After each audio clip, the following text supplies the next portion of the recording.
नमस्कार। माघ महोत्सव पर आयोजित व्याख्यान श्रृंखला में आज हम संस्कृत में आजीविका, वर्तमान और भविष्य इस विषय पर चर्चा करेंगे। संस्कृत के क्षेत्र में आजीविका की वर्तमान में स्थिति क्या है, भविष्य में इसमें क्या क्या संभावनाएं निहित हैं, इन सभी बिंदुओं को लेकर के इस चर्चा सत्र में हम चर्चा करेंगे। सबसे पहले जब बात करते हैं हम संस्कृत भाषा की, भाषाई दृष्टिकोण से सर्वविदित है कि संस्कृत भाषा सबसे प्राचीनतम भाषाओं में से है। देव भाषा इसको कहा जाता है। प्राचीन हमारी भारतीय संस्कृति, सनातन संस्कृति के संपूर्ण तत्व संस्कृत भाषा में निहित हैं और सभी संस्कृतियों में सनातन संस्कृति सर्वप्राचीन रही है। अतः संस्कृत भाषा की प्राचीनता सर्वतः सिद्ध है। यहाँ हम बात करें संस्कृत भाषा में आजीविका की, अर्थात संस्कृत को पढ़ने वाले विद्यार्थी, संस्कृत के सहारे रहने वाले व्यक्ति, वो आजीविका के प्रसंग में संस्कृत किस प्रकार अपना योगदान दे सकती है, इसकी चर्चा प्रारंभ करते हैं। प्राचीन काल में हम चर्चा करते हैं जब संस्कृत भाषा के अध्ययन की, तो तत्कालीन समय में संस्कृत का मुख्य उद्देश्य ज्ञानार्जन था। एक संस्कृत जीवन की तरह थी। कहा भी गया या विद्या सा विद्या या विमुक्तये, विमुक्ति के लिए विद्या की बात की गई। मतलब वहाँ पर जो ज्ञान या शिक्षा उसको जीवन के रूप में स्वीकार किया गया। लेकिन वर्तमान प्रसंग में जब हम चर्चा करते हैं तो संस्कृत को हम आजीविका के प्रसंग में देखें तो वो ही उक्ति या विद्या या सा विद्या या नियुक्तये, विमुक्तये की जगह नियुक्तये हो गया, अर्थात जिसके माध्यम से रोजगार की प्राप्ति हो सके उसी को विद्या की बात, विद्या या ज्ञान का क्षेत्र कहा जाने लगा। वास्तव में देखा जावे, पहले जहाँ पर ये संस्कृत या भाषा के दृष्टिकोण से हम बात करें वो जीवन के रूप में थी। आज इसको जीवन के माध्यम अर्थात आजीविका के रूप में स्वीकार करने की बात जब हम करते हैं तो इसके दोनों प्रकार के क्षेत्र, वर्तमान में क्या संभावनाएं हैं, वर्तमान में क्या चल रहा है और भविष्य में क्या क्या सुधार हो सकता है और क्या क्या इसकी संभावनाएं हैं, उनकी चर्चा हम यहाँ कर सकते हैं। यदि हम बात करें संस्कृत में आजीविका की तो दोनों क्षेत्रों में हम इसकी चर्चा कर सकते हैं। आजकल सभी विद्यार्थियों को या अभ्यर्थियों को सरकारी सेवा ज़्यादा प्रिय रही है, स्थिरता इत्यादि के विषय को देखते हुए। तो सरकारी क्षेत्र में भी संस्कृत को कैसे किस प्रकार से एक श्रेष्ठ स्थान मिला हुआ है या मिल सकता है, और साथ में निजी क्षेत्र में भी संस्कृत का क्या योगदान हो सकता है, हमें आजीविका कैसे प्राप्त हो सकती है, उसमें कुछ हमें क्या करना होगा और वर्तमान में स्थिति क्या है, इन सब को लेकर के विषय को प्रारंभ करते हैं। सबसे पहले सरकारी क्षेत्र की बात करें, प्रतियोगिता युग में यदि हम बात करें, सबसे कठिन और सबसे प्रतिष्ठित परीक्षा होती है यूपीएससी की आईएएस परीक्षा। जैसे कि आपको विदित होगा, आईएएस परीक्षा की मुख्य परीक्षा के अंदर विभिन्न वैकल्पिक विषय होते हैं। उन विभिन्न वैकल्पिक विषयों में संस्कृत विषय को वैकल्पिक विषय रख करके हम आईएएस की परीक्षा दे सकते हैं और एक अंकदायी विषय के रूप में इसको स्वीकार किया जाता है। न केवल संस्कृत पृष्ठभूमि के छात्र बल्कि संस्कृतेतर पृष्ठभूमि के छात्र, संस्कृत से भिन्न पृष्ठभूमि के छात्र, यहाँ तक कि इंग्लिश मीडियम के छात्र भी आईएएस परीक्षा के अंदर संस्कृत भाषा को वैकल्पिक विषय रख करके अच्छे अंक प्राप्त कर रहे हैं और उच्च रैंक्स के साथ चयनित होकर के वर्तमान में अनेक राज्यों में उच्च प्रशासनिक पदों के ऊपर अपनी सेवाएं देते हुए संस्कृत की प्रतिष्ठा को बढ़ा रहे हैं, संस्कृत के मान सम्मान को बढ़ाने का कार्य कर रहे हैं।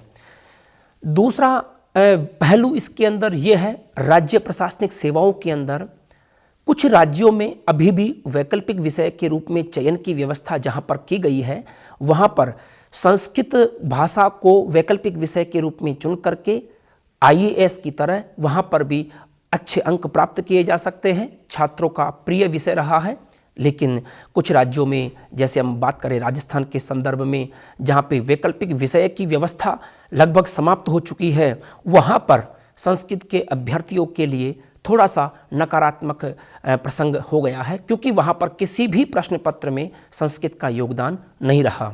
लेकिन इसके अलावा सबसे बड़ा जो क्षेत्र संस्कृत के माध्यम से सर्वकारी आजीविका की बात हम करते हैं तो शिक्षा का क्षेत्र है। प्राथमिक शिक्षक से लेकर के वरिष्ठ शिक्षक, विद्यालय व्याख्याता, कॉलेज व्याख्याता या प्रोफेसर इत्यादि संस्कृत भाषा के जो पद हैं वो सबसे ज़्यादा प्रिय विषय रहा है छात्रों के, अभ्यर्थियों के दृष्टिकोण से भी। वर्तमान में प्राथमिक शिक्षक या फिर माध्यमिक स्तर के शिक्षकों के लिए विभिन्न राज्यों में अलग अलग प्रकार के पात्रता परीक्षाएं, जिनको कहीं पर रीट कहा जाता है, कहीं पर टेट कहा जाता है, कहीं पर अपने अपने क्षेत्र के अनुसार उनका नामकरण दिया जाता है, जहां पर कोई भी 2 भाषाएं अभ्यर्थी या विद्यार्थी को चुननी होती हैं। उनमें विशेष तौर पर हिंदी भाषी राज्यों के अंदर हिंदी भाषा के साथ संस्कृत का चयन सर्वाधिक किया जाता है और आंग्ल भाषा, अंग्रेजी भाषा को छोड़ करके संस्कृत भाषा को चुनने का कार्य संस्कृत से भिन्न जो साइंस मैथ के स्टूडेंट्स हैं या फिर संस्कृत से भिन्न धारा के जो विद्यार्थी हैं वो भी संस्कृत को चुन करके अच्छे अंक प्राप्त करके संस्कृत का जो महत्व है उसका लाभ ले रहे हैं और संस्कृत का ज्ञानार्जन करके आगामी पीढ़ियों तक वो पहुंचाने का कार्य कर रहे हैं। मतलब संस्कृतेतर छात्र भी प्रतियोगिता युग के अंदर संस्कृत विषय के साथ अपने लक्ष्य को प्राप्त करने के लिए निरंतर जुड़े हुए हैं। साथ में राजस्थान के संदर्भ में तो और भी ये बात विशेष हो जाती है, क्योंकि भारतवर्ष में राजस्थान एक ऐसा राज्य है जिसमें संस्कृत शिक्षा के लिए अलग से विभाग है, पूरा सेटअप है। प्राथमिक कक्षा से लेकर के उच्चतम कक्षाओं तक विभिन्न शिक्षा प्रसंगों से इतर अलग से विभाग बनाया गया है और अलग से यहाँ पर प्रशासनिक ढांचा, अलग से बजट इत्यादि की व्यवस्था की गई है। तो सामान्य तौर पर संस्कृत के जो अच्छे अभ्यर्थी या अच्छे विद्यार्थी हैं, औसत से भी बेहतर विद्यार्थी हैं, वो आराम से सरकारी सेवा में चयनित होकर के अपनी आजीविका में संस्कृत को माध्यम बना चुके हैं। संस्कृत इस जगह भी अपने आप में एक सुदृढ़ विषय के रूप में है। सामान्य तौर पर अन्य किसी भाषाओं के या अन्य सभी विषयों के अलग अलग विश्वविद्यालय नहीं होते। कुछ एक विषयों या क्षेत्रों को छोड़ करके, जैसे चिकित्सा क्षेत्र में अलग यूनिवर्सिटीज़ होती हैं, इंजीनियरिंग के क्षेत्र में अलग यूनिवर्सिटीज़ IITs होती हैं, ठीक उसी प्रकार से लॉ या कानून के क्षेत्र में अलग यूनिवर्सिटी होती हैं। इन सब के अलावा संस्कृत भाषा इस दृष्टिकोण से अत्यंत भाग्यशाली भी है कि इसके लिए पृथक विश्वविद्यालय हैं। पूरे भारतवर्ष में 18 विश्वविद्यालय जो विशेष तौर पर संस्कृत के विकास के लिए, संस्कृत के अध्ययन अध्यापन के लिए दृढ़ संकल्प हैं, वो कार्य कर रहे हैं। इस दृष्टिकोण से भी संस्कृत में आजीविका का एक उचित माध्यम हमें मिला हुआ है, उचित स्थान हमें मिला हुआ है। विगत 10 वर्षों की बात करें, राजस्थान के विशेष संदर्भ में लगभग 20,000 से अधिक सरकारी शिक्षक चयनित होकर के संस्कृत भाषा के माध्यम से संस्कृत के विषय को जन जन तक पहुंचाने, छात्रों तक पहुंचाने का कार्य एक सुदृढ़ परंपरा के अंदर कर रहे हैं। तो सरकारी क्षेत्र के अंदर शिक्षा एक सबसे महत्वपूर्ण क्षेत्र है। साथ में विभिन्न संस्थाओं के अंदर भाषा अधिकारी के रूप में संस्कृत के विद्यार्थी को महत्ता दी जाती है। आज भी विभिन्न प्रसंगों में जब भाषा के प्रसंग में कोई बात आती है तो संस्कृत के अध्यापक को महत्व दिया जाता है या संस्कृत के ज्ञाता को महत्व दिया जाता है। शुद्धिकरण के प्रसंग में या नामकरण के प्रसंग में संस्कृत का अध्यापक या संस्कृत का अभ्यर्थी सभी अन्य अभ्यर्थियों से विशिष्ट स्थान को प्राप्त होता है और सम्मान को भी प्राप्त होता है। इसके अलावा विभिन्न संस्थाएं जो विभिन्न ऐसे ग्रंथों के अनुसंधान से जुड़ी हुई हैं, जो हमारी पुरातन संस्कृति को प्रकट करने वाली हैं या उनके विषय को प्रस्तुत करने वाली हैं, या फिर विभिन्न विश्वविद्यालय, विदेशी विश्वविद्यालय जिनमें संस्कृत भाषा के ऊपर विभिन्न प्रकार के रिसर्च हो रहे हैं, वहाँ पर भी संस्कृत के अच्छे विद्यार्थियों की, अच्छे स्कॉलर्स की नियुक्तियों के काफ़ी अवसर हैं। काफ़ी विद्यार्थी या स्कॉलर ऐसे हैं वहाँ से अच्छा स्कॉलरशिप प्राप्त करके अपना अध्ययन भी कर रहे हैं या अच्छी आजीविका को प्राप्त वो कर रहे हैं। सरकारी क्षेत्र में इन सभी विषयों के साथ साथ, चूँकि संस्कृत का विद्यार्थी किसी भी क्षेत्र में जा सकता है, प्रशासन के अंदर भी बात करें, शुद्ध लेखन की बात आती है तो संस्कृत का विद्यार्थी सबसे अग्रिम पंक्ति के अंदर होता है। या फिर बात आती है प्रशासन के अंदर इथिक्स या नीति शास्त्र की, हमारा परंपरागत नीति शास्त्र संपूर्णतया संस्कृत में है। संस्कृत का कोट किया हुआ नीति शास्त्र आज भी सर्व प्रसिद्ध है, सर्वसुलभ है। आज भी हम किसी सरकारी भवन, सरकारी कार्यालय, सरकारी स्थान या कोई भी सार्वजनिक स्थान पर जाते हैं, यत्र तत्र आपको संस्कृत के कोटेशंस लिखे हुए, संस्कृत की सूक्तियाँ वहाँ पर सभी जनसामान्य तक कानों के अंदर सुनने को मिलती हैं, आँखों के माध्यम से देखने को मिलती हैं। तो ये संस्कृत की सर्वव्यापकता को बताने का एक अच्छा उदाहरण है। साथ में निजी क्षेत्र में भी संस्कृत की आजीविका में काफ़ी कुछ स्कोप हैं। यदि हम बात करें, ज्योतिषीय क्षेत्र में सर्व प्रसिद्ध रहा है, सभी जानते हैं, ज्योतिष के प्राचीनतम ग्रंथ या सभी प्रामाणिक ग्रंथ संस्कृत भाषा के माध्यम से है। ज्योतिष की डिमांड न केवल भारतवर्ष में बल्कि संपूर्ण जगत के अंदर जब वैज्ञानिक तर्कों के साथ सिद्ध करने की बात आती है, विभिन्न खगोल विज्ञान के प्रसंग के अंदर संस्कृत के सिद्धांतों के माध्यम से खगोलीय घटनाओं की पूर्व में ही भविष्यवाणी कर दी जाती है, उसका विज्ञान, या फिर हम बात करें यहाँ पर कर्मकांड की बात करें, या फिर हम स्थापत्य कला की बात करें, आर्किटेक्ट की बात करें, पूरा का पूरा संस्कृत के अंदर जो ज्ञान है इसको नवीन तरीके से प्रस्तुत करने के लिए संस्कृत हमें एक काफ़ी नवीन रोजगार की स्थिति की ओर हमें लेकर के जाती है। मतलब ये हुआ, निजी क्षेत्र में भी संस्कृत भाषा हमें अच्छा रोजगार प्रदान कर सकती है, बशर्ते कि संस्कृत के विद्यार्थी में, संस्कृतज्ञ में वो एबिलिटी हो कि उस स्तर का वो अपना कार्य संपादन कर सकें।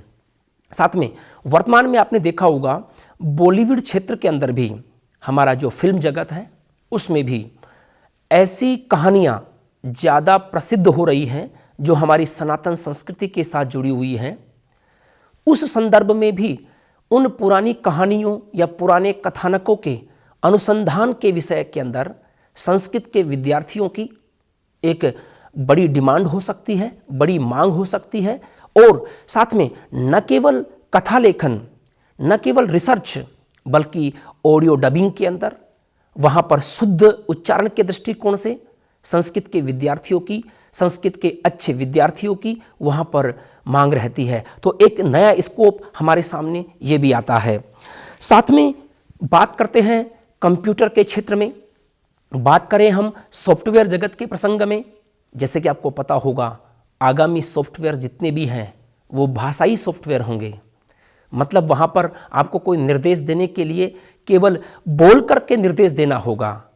तो ऐसे प्रसंग में दुनिया की एकमात्र भाषा संस्कृत भाषा ऐसी है जो सभी क्षेत्रों में, सभी संदर्भों में समान रूप से बोली जाती है, समान रूप से उसका उच्चारण होता है, जो कि कंप्यूटर के लिए सबसे महत्वपूर्ण पार्ट है। साथ में इसके जो वैज्ञानिक तथ्य हैं, जैसे कि पाणिनि का व्याकरण है, उसकी वैज्ञानिकता का जो सिद्धांत है, आज हमारा संपूर्ण सॉफ्टवेयर जगत उसी सिद्धांत को लेकर के चल रहा है। कितने समय पहले वो सिद्धांत हमारे माननीय पाणिनि जी ने दे दिया था। तो उन चीज़ों का अनुसरण करके वर्तमान में आवश्यकता काफ़ी जागृत हो सकती है। साथ में जैसे हम बात करें अंतरिक्ष क्षेत्र में, आपने देखा होगा नासा के अंदर भी संस्कृत के ऊपर रिसर्च के लिए अलग से डिपार्टमेंट बना हुआ है। नासा के अंदर जो कि अंतरिक्ष क्षेत्र से जुड़ी हुई है, नासा ये खुद सिद्ध करता है कि अंतरिक्ष की भाषा के रूप में संस्कृत का प्रयोग किया जाएगा। मतलब ये हुआ, सामान्य तौर पर अन्य भाषाओं में यदि शब्द आगे पीछे हो जाएं तो उनके अर्थ में परिवर्तन हो जाता है और कई बार तो अर्थ बिल्कुल विपरीत हो जाता है। लेकिन संस्कृत एक ऐसी भाषा है जिसमें शब्दों को आगे पीछे करने पर या फिर शब्दों को किसी भी रूप में प्रस्तुत करने पर कभी भी अर्थ में परिवर्तन नहीं होगा। जब अंतरिक्ष में हमारी कोई भी संदेश पृथ्वी से अंतरिक्ष की ओर या अंतरिक्ष से पृथ्वी की ओर आते हैं, कोडिंग डिकोडिंग के अंदर यदि शब्द आगे पीछे भी हो जाएं तो भी संस्कृत में किसी प्रकार का अर्थ का अनर्थ नहीं होगा, अर्थ में परिवर्तन नहीं होगा।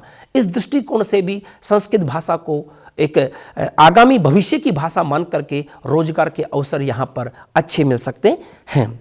साथ में निजी क्षेत्र में शिक्षा के प्रसंग में भी आपने देखा होगा, वर्तमान में KVS विद्यालय हों या नवोदय विद्यालय हों या विभिन्न प्रकार के विद्यालय हैं, उनमें कक्षा 10 तक लगभग सभी प्रकार के विद्यालयों में संस्कृत उपलब्ध है, जो भी हमें काफ़ी कुछ अध्यापकों के दृष्टिकोण से आजीविका प्रदान करने का कार्य कर सकते हैं।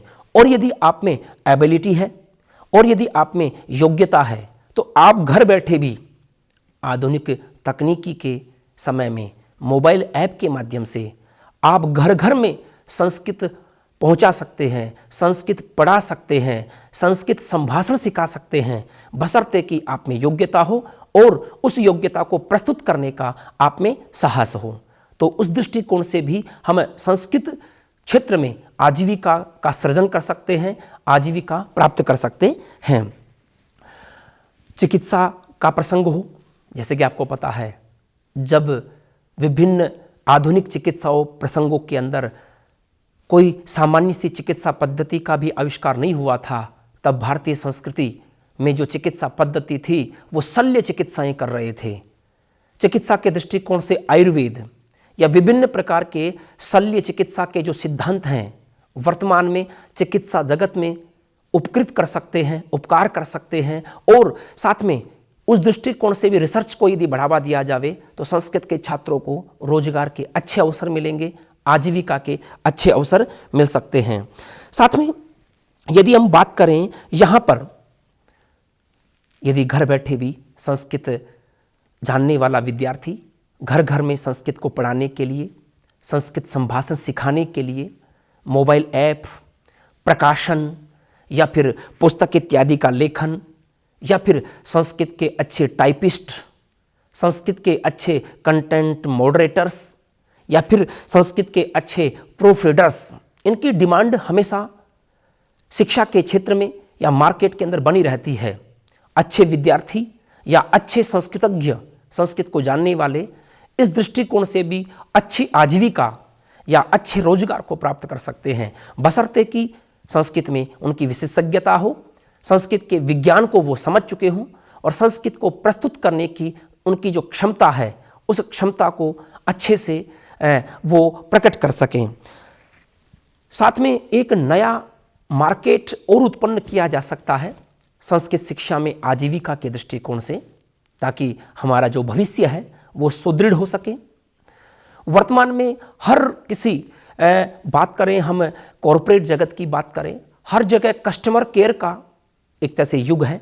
कस्टमर की जो संतुष्टि है, उपभोक्ता की जो संतुष्टि है, उसको सर्वप्रमुख माना जाता है। तो आपने देखा होगा हर जगह आपसे कोई भी, चाहे कोई टेलीफोन कंपनी हो, चाहे आप कोई प्रोडक्ट खरीद रहे हों उसकी कंपनी हो, या फिर आप कोई सेवा ले रहे हों, सब जगह आपसे फीडबैक प्राप्त किया जाता है। या फिर कस्टमर केयर के लिए आप स्वयं फोन करके या कई बार उन वाणिज्यिक कंपनियों के माध्यम से आपके पास फोन कॉल्स आते हैं। यदि संस्कृत के प्रसंग में आपको रोजगार बढ़ाने हैं, आजीविका के अवसर और बढ़ाने हैं, तो आप उनमें संस्कृत के प्रसार की बात करें। जैसे कोई भी कॉल आपके पास आता है, उसमें जितना भी आपको आता है, जितना सरल, जितना टूटी फूटी जैसे भी संस्कृत आपको आती हो, एक बार बोलें। जब कंपनियों को पता लगेगा कि हमारी बात हिंदी, अंग्रेजी इत्यादि भाषाओं के माध्यम से हम प्रस्तुत नहीं कर पा रहे और उपभोक्ता चाह रहा है कि संस्कृत में बात करें, तो उनको जानबूझ करके संस्कृत के जो कस्टमर केयर संभालने वाले हैं वो रखने होंगे। आप हर जगह फीडबैक दें। संस्कृत प्रसंग में संस्कृत के विद्यार्थी हैं तो हर जगह फीडबैक संस्कृत माध्यम से दें। तो उस फीडबैक को पढ़ने के लिए हर जगह, हर कंपनी के अंदर, हर वाणिज्यिक संस्थान के अंदर आपको संस्कृतज्ञ की आवश्यकता पड़ेगी। और वो संस्कृतज्ञ कहाँ से आएंगे? आप ही के बीच में से आएंगे। मार्केट भी आपको उत्पन्न करना है और फिर सप्लाई भी आप ही की होगी। लेकिन यदि आप ये नहीं करते हैं तो अब वर्तमान में इस क्षेत्र में बिल्कुल नए बराबर आपका नियोजन है।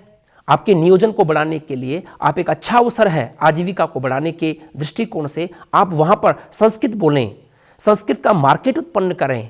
संस्कृत के प्रति लोगों को संवैधानिक भाषा है, संविधान में मान्यता प्राप्त भाषा है, आपको कोई मना नहीं कर सकता। आज एटीएम के अंदर भी संस्कृत का विकल्प मिलता है, तो क्यों नहीं हम वहाँ पे संस्कृत का चयन करें। संस्कृत का चयन करेंगे, एक बार ये कल्पना करके देखिए, एक बार इसको अनुप्रयोग करके देखिए, कुछ ही समय के अंदर एक बड़ा हमारे पास रोजगार का जो क्षेत्र है वो उपलब्ध हो जाएगा। तो रोजगार के दृष्टिकोण से यदि संस्कृत का वर्तमान देखें और विशेष तौर पर राजस्थान के संदर्भ में बात करें, सरकारी सेवा के प्रसंग में एक स्वर्णिम युग चल रहा है। हर विद्यालय के अंदर, हर संस्थान के अंदर संस्कृत का पद अवश्य तौर पर है। पिछले कुछ वर्षों के अंदर संस्कृत के अध्यापकों की जितनी नियुक्ति हुई है उतनी नियुक्ति किसी भी भाषा के प्रसंग में नहीं हुई है। भाषा ही नहीं बल्कि किसी भी विषय के इतने अध्यापकों की, सरकारी अध्यापकों की नियुक्ति नहीं हुई है। इसलिए इस दृष्टिकोण से भी, और साथ में यदि हम बात करें निजी क्षेत्र के अंदर भी या फिर हम सरकारी क्षेत्र में, जैसे केंद्रीय विद्यालय, जैसे नवोदय विद्यालय, अब कई जगह जैसे नवोदय विद्यालयों में कक्षा 6 से लेकर के 8 तक संस्कृत भाषा को अनिवार्य भाषा बना दिया गया, जो कि पहले भाषा थी ही नहीं। विद्यार्थी को फ्रेंच इत्यादि जो पाश्चात्य भाषाएं हैं वही लेने का विकल्प था। वर्तमान में विद्यार्थी के पास संस्कृत का विकल्प अनिवार्य हो गया। अब कक्षा 6 से 8 तक का विद्यार्थी संस्कृत को अवश्य तौर पर पढ़ेगा, और संस्कृत को पढ़ेगा किससे? संस्कृत के अध्यापक से। एक नया स्कोप तैयार हो गया। ठीक है, केंद्रीय विश्वविद्यालयों के अंदर भी 6 से 8 या फिर 9-10 के अंदर एक वैकल्पिक विषय के तौर पर, वैकल्पिक भाषा के रूप में संस्कृत को चुना जाता है। पूरे भारतवर्ष में संस्कृत के अध्यापकों की कितनी डिमांड है। राजस्थान के संस्कृत शिक्षकों का जो बोलबाला है या सरकारी सेवा का बोलबाला है संस्कृत जगत में, आसपास के विभिन्न राज्यों में विशेष संदर्भ में देखने को मिलता है। जैसे आप बात करिए दिल्ली की, directorate of education DOE Delhi, जिसके अंदर DSSB जो TGT का एग्जाम लेता है या PGT का एग्जाम लेता है, सर्वाधिक चयन राजस्थान से होते हैं। राजस्थान के अलावा संलग्न राज्यों, विशेष तौर पर हिंदी भाषी राज्यों जैसे उत्तर प्रदेश, जैसे मध्य प्रदेश इत्यादि राज्यों में संस्कृत के विद्यार्थी फैले हुए हैं। और केंद्रीय विद्यालय हों या फिर नवोदय विद्यालय हों, चूँकि नवोदय विद्यालयों में अभी नियुक्तियाँ होनी हैं, केंद्रीय विद्यालयों में जगह जगह पर संस्कृत के जो अध्यापक हैं वो राजस्थान से प्राप्त हुए हैं और हर जगह आजीविका प्राप्त कर रहे हैं। बशर्ते कि संस्कृत का विद्यार्थी इन सभी विषयों को ध्यान में रख करके विभिन्न क्षेत्रों में, केवल भाषाई दृष्टिकोण से नहीं, संस्कृत में केवल साहित्य, संस्कृत में केवल व्याकरण, संस्कृत में केवल संस्कृत को केवल भाषा ये मात्र मान करके न चलें। संस्कृत कितने विषय को धारण किए हुए है, चाहिए चिकित्सा का क्षेत्र आ जाइए, चाहे हम बात करें स्थापत्य कला, आर्किटेक्चर की बात आ जाइए। आज भी जो भारतीय पुरातन जितने भी स्थापत्य कलाओं के चित्र हैं या स्थापत्य की जो कला है आज भी अक्षुण्ण है। पाश्चात्य आर्किटेक्चर्स इसके ऊपर रिसर्च करते हैं। और साथ में चिकित्सा की बात करें, विभिन्न चिकित्सा के सिद्धांतों को हमारे पाश्चात्य चिकित्सकों ने उसके ऊपर पेटेंट करवाया है, हमारी चिकित्सा पद्धति को लेकर के पेटेंट करवाया है। क्यों ना हम उसके ऊपर रिसर्च करें, क्यों ना हम उसके ऊपर हमारा समय दें, क्यों ना हम उसके ऊपर, जैसे आपने सुना होगा कुछ दिनों पहले नासा ने विमान शास्त्र को मंगवाया।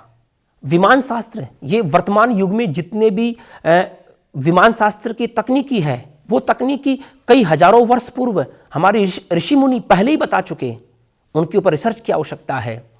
वैदिक शास्त्र में चाहे कोई सा भी वेद हो, विशेष तौर पर अथर्ववेद के अंदर विभिन्न प्रकार के जो चिकित्सा से संबंधित सिद्धांत, दैनिक व्यवहार के जो सिद्धांत, विभिन्न प्रकार के वहाँ पर प्रसंगगत सिद्धांत आज भी हमारे जीवन में उपयोगी हैं। तो उन सभी के ऊपर रिसर्च करने की आवश्यकता है। हमारे विभिन्न पौराणिक ग्रंथ, हमारे विभिन्न स्मृति ग्रंथ, हमारा विभिन्न प्रकार का जो साहित्य हमें कई तथ्य दे सकता है।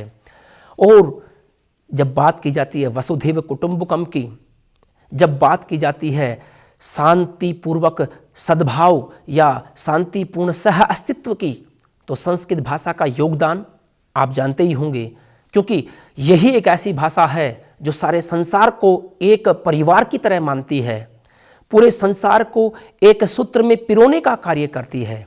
तो इस भाषा के प्रसंग में यदि हम आजीविका को लेकर के चलें, प्राचीन काल में तो ये जीवन था, आज इसको हम जीवन का माध्यम कैसे बना सकते हैं, आजीविका के रूप में इसको हम कैसे रख सकते हैं, इन सभी, चाहे सरकारी क्षेत्र हो, चाहे वो निजी क्षेत्र हो, चाहे वो आगामी भविष्यकालीन क्षेत्र हो, सॉफ्टवेयर, अंतरिक्ष जगत इत्यादि, उन सभी प्रसंगों में संस्कृत एक विशिष्ट स्थान को रखती है। और आगामी युग वास्तव में संस्कृत का युग है और संस्कृत के विद्यार्थी, संस्कृत को जानने वाले व्यक्ति हमेशा स्वर्णिम स्थान पर रहेंगे। इनका भविष्य स्वर्णमय है। ये हमारे पास इसका जो भविष्य है वो देखने योग्य होगा। इसी उम्मीद के साथ और संदेश के साथ कि संस्कृत का संभाषण करें, संस्कृत का प्रचार प्रसार करें, संस्कृत को सभी तक सर्वसुलभ बनाया जावे, संस्कृत में आजीविका का वर्धन किया जा सकता है। बहुत बहुत धन्यवाद।